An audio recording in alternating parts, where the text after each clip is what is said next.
আমার সমস্ত যুবকদেরকে, ছাত্রদেরকে আজকে বলতে চাই, ইসলামী ছাত্র শিবির যারা এই মাহফিল আয়োজন করেছে, ইসলামী ছাত্র শিবির দেশের শিক্ষাঙ্গনের শ্রেষ্ঠ চরিত্রবান একটি সংগঠন। সবাই কোন আলহামদুলিল্লাহ।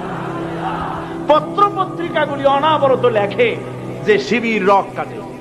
আমি লন্ডনে গেছি, তো একজন আমার কথায় কথায় শিবিরের কথা উঠছে, কয় যে হুজুর শিবিরের কথা কবেন না। বলে কেন?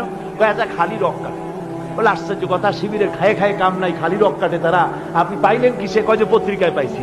আমি তখন বললাম, দেখেন কোরআন শরীফের সূরা হুজুরাত 26 পারা, কোরআন শরীফে আল্লাহ পাক বলেছেন, ফাসিক কর্তৃক পরিবেশিত খবরকে যাচাই না করে বিশ্বাস করো না। আজকে পত্র পত্রিকার কাজ, তাদের কাজ হচ্ছে অধিকাংশ, সব না, সাংবাদিকতা এক মহান পেশা। এই মহান পেশাকে অনেকে নিজের নিজস্ব চিন্তা এবং নিজস্ব দর্শন অনুযায়ী প্রতিপক্ষকে ঘায়েল করার জন্য হাবিজাবি তারা লেখে। ইসলামী ছাত্র শিবির রক কাটে না, গলা কাটে না, মিথ্যে কথা শিবিরের বিরুদ্ধে বলা হচ্ছে। ইসলামী ছাত্র শিবির বাংলার জমিনে কোরআনের রাজ কায়েম করার জন্য এ পর্যন্ত 48 জন নেতা এবং কর্মী শাহাদাতের নজরানা আল্লাহর দরবারে তারা পেশ করেছে।